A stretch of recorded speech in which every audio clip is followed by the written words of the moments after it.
রুচির এই ছোট্ট পরিবারে আপনাদের সকলকে আবার স্বাগত জানাচ্ছি। Welcome to simple housewife. তো আজকে আমি বাড়ি যাচ্ছি, মানে বোনের বাড়ি। তো ক্যাব একটু বাড়ি চলে আসবে, তো ক্যাব আসলেই আমি বেরিয়ে পড়ব। ক্যাব চলে এসেছে, আমরা উঠে পড়েছি। আর উদ্দেশ্য তো বলেই দিয়েছি আমরা কোথায় যাচ্ছি। আর ক্যাবে উঠে দেখো আমার ভুতুন সোনা ভীষণ খুশি। আমার ভুতুন সোনার কিন্তু ঘুরঘুর করতে ভীষণ ভালো লাগে। বাড়িতে যেন ওর মনই টেকে না, কোথাও বেরোলে ও ভীষণ খুশি হয়। আর ওদের খুশি করতেই মাঝে মাঝে বেরিয়ে পড়তে হয়। গাড়ির হ্যান্ডেলটা ধরার জন্য কীরকম ব্যস্ত হয়ে উঠেছে, মার উপরে বিন্দুমাত্র ভরসা নেই। এরপরে পরিবেশ দেখতে দেখতে চলে গেলাম। বলো তো এটা কোন রাস্তায় যাচ্ছি আমরা? কমেন্ট বক্সে কিন্তু অবশ্যই জানাবে। আর হ্যাঁ, ভিডিওগুলি কেমন লাগছে সেগুলো কিন্তু বলতে ভুলো না। ভিডিওগুলি ভালো লাগলে লাইক, কমেন্ট, সাবস্ক্রাইব আর শেয়ার অবশ্যই করো। ভিডিওগুলি আসলে অনেক দিন পরই ছাড়ছি, কারণ এত কাজের মাঝে ভিডিওগুলি ছাড়ার একমাত্র সময় হয়ে ওঠে না। আর মায়ের শরীরটা তো ভীষণ খারাপ ছিল, মায়ের দেখভালের জন্য অনেকটা সময় কেটে যেত মায়ের পিছনে। এদিকে 3টা বাচ্চা সামলানো, তোমরা তো বুঝতেই পারছো কিভাবে আমি সব কিছু হ্যান্ডেল করে ভিডিওগুলো ছাড়ি।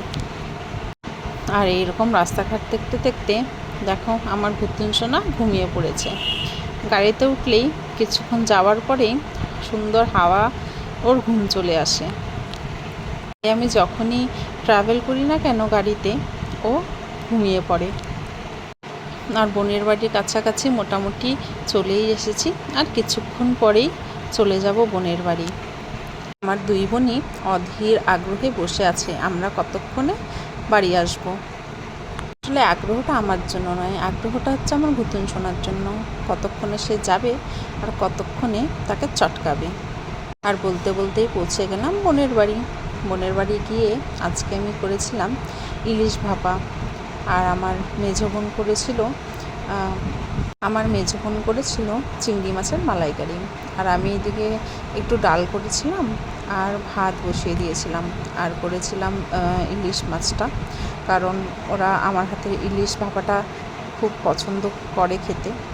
মানে আমার হাতের ও সব রান্নাই ওরা খুব বেশি ভালোবাসে, তাই আমি যাতে ইলিশ ভাপাটা এসে করি তার জন্য ওরা বসেছিল। আর তারপরেই রান্নাবান্না সেরে খেতে বসে করেছিলাম ইলিশ মাছ ভাজা। ইলিশ মাছের তেল দিয়ে একটু ভাত খেয়েছিলাম, ভাজা তেল দিয়ে। আর এটা আমার মেজো বোন করেছে, তোমাদেরকে তো বললামই। মালাই চিংড়ি করেছিল, ভীষণ খেতে সুস্বাদু হয়েছিল। ওর হাতের রান্না তো এমনিই অনেক দারুণ খেতে, আর আমি এটা করেছিলাম, এটাও খেতেও ভালো হয়েছিল। সকলে মিলে খাওয়া দাওয়া সেরে একটু বিশ্রাম করে নিলাম। তারপরে বিকালে বেরিয়ে পড়লাম একটু ঘুরতে, কারণ অনেক দিন কোথাও যাওয়া হয় না। আর মেজো বোনও এসেছিলো, কারণ মা ভীষণভাবেই অসুস্থ ছিল, হসপিটালাইজডও হয়ে গেছিলো মাঝখানে। কিছু ঘন্টার জন্যই করেছিল, গ্লুকোজটা যেহেতু একদম ডাউন হয়ে গেছিলো।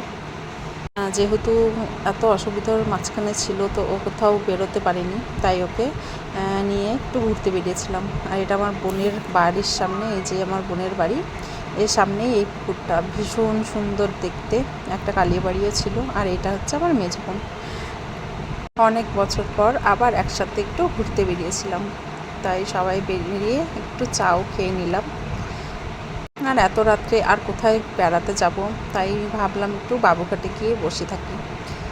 তাই বাবুঘাটে সকলে মিলে গিয়ে বসেছিলাম। তো এখানে একটা লঞ্চ যাচ্ছিল, খুব সুন্দর লাগছিল দেখতে। আর সত্যি মাঝে মাঝে এরকম ঘুরতে বেরোলে মনটাও কিন্তু অনেক বেশি ভালো লাগে। আর এই যে আমার ভুতুন সোনা, দুষ্টুমির তো ওর শেষ নেই।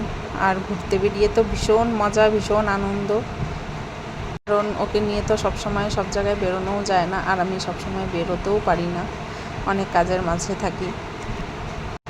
মা ডাক্তার দেখানো ছিল বলেই ছেলের স্কুলের, মেয়ের স্কুলে 2 দিন ছুটি নিয়ে বেরিয়েছিলাম, তাই এই ফাঁকে একটু ঘোরাও হয়ে গেল।